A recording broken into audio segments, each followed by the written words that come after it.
લોકસભાની ચૂંટણીને લઈ ભાજપ અને કોંગ્રેસ પ્રચાર શરૂ કર્યા છે, જેથી અનેક સ્થળે રેલી અને સભાઓને સંબોધન કરવાનું શરૂ કર્યું છે। ત્યારે રાહુલ ગાંધી 14 ફેબ્રુઆરીના રોજ દક્ષિણ ગુજરાતની મુલાકાતે આવશે। રાહુલ ગાંધીએ ઉત્તર ગુજરાતની મુલાકાત રદ કરી છે। મોડી રાત સુધી દિલ્હીમાં ચાલેલી બેઠકમાં નિર્ણય લેવામાં આવ્યો છે। ત્યારબાદ રાહુલ ગાંધી દક્ષિણ ગુજરાતની મુલાકાત લેશે। આજે બપોરે રાહુલ ગાંધીના પ્રવાસને લઈને અગત્યની બેઠક મળશે। આ બેઠકમાં વિપક્ષ નેતા પ્રમુખ અને અન્ય નેતાઓ ઉપસ્થિત રહેશે। દક્ષિણ ગુજરાતમાં રાહુલ ગાંધીની સભામાં પૂર્વ એમએલએ તથા અન્ય નેતાઓને હાજર રહેવા આદેશ કરવામાં આવ્યા છે। મહત્વનું છે કે ઊંઝાના ધારાસભ્ય આશા પટેલે કોંગ્રેસમાંથી રાજીનામું આપ્યું છે, જેના કારણે ઉત્તર ગુજરાતમાં કોંગ્રેસની સ્થિતિ બદલી છે, જેથી રાહુલ ગાંધીની સભાનું સ્થળ ઉત્તર ગુજરાતને બદલે હવે દક્ષિણ ગુજરાત કરવામાં આવ્યું છે।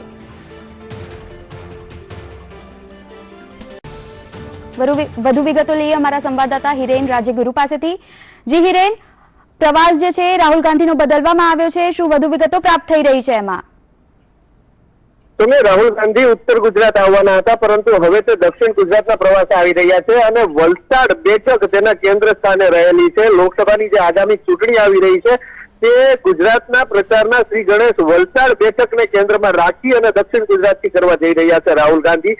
માનવામાં આવી રહ્યું છે કે વલસાડ લોકસભાની બેઠકની અંદર જે વિધાનસભાની 7 બેઠકનો સમાવેશ થાય છે, તેમાંથી 3 બેઠક કોંગ્રેસ પાસે છે અને 4 બેઠક ભાજપ પાસે છે। એટલે આ સ્થિતિને મજબૂત કરવા માટે થઈ અને રાહુલ ગાંધી આવી રહ્યા છે દક્ષિણ ગુજરાતના પ્રવાસે। બીજી એક વાત એ પણ સામે આવી રહી છે કે રાહુલ ગાંધી પોતાના જે દાદી છે ઇન્દિરા ગાંધી, તેની પરંપરાને અનુસરી રહ્યા છે।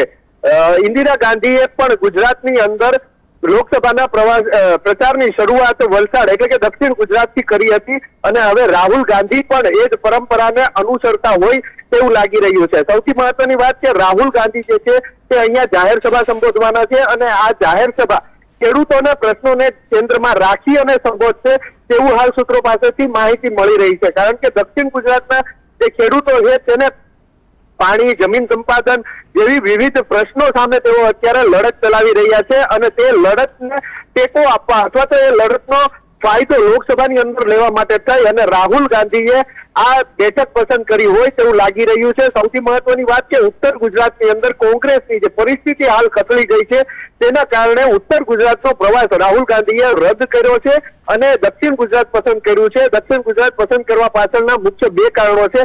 એક તો પોતાની એટલે કે કોંગ્રેસની જે પરંપરા છે તે પરંપરા જાળવી રાખવી અને બીજી કે હાલ જે પરિસ્થિતિ ઉત્તર ગુજરાતમાં ખતળી છે તેનું કાઉન્ટર કરવા માટે થઈ અને બીજું કાઉન્ટર નરેન્દ્ર મોદીનું કરવામાં આવી રહ્યું હોવાનું જાણવા મળ્યું છે। કારણ કે થોડા દિવસો પહેલા જ નરેન્દ્ર મોદીએ દક્ષિણ ગુજરાતનો પ્રવાસ કર્યો હતો અને ભાજપની પરિસ્થિતિ મજબૂત કરવા માટેના પ્રયાસો કર્યા હતા, જ્યારે કોંગ્રેસની સ્થિતિ મજબૂત કરવા માટે રાહુલ ગાંધીએ દક્ષિણ ગુજરાત પસંદ કર્યું હોવાનું જાણવા મળી રહ્યું છે। સૌમ્યા જી, આભાર હિરેન સમગ્ર માહિતી માટે।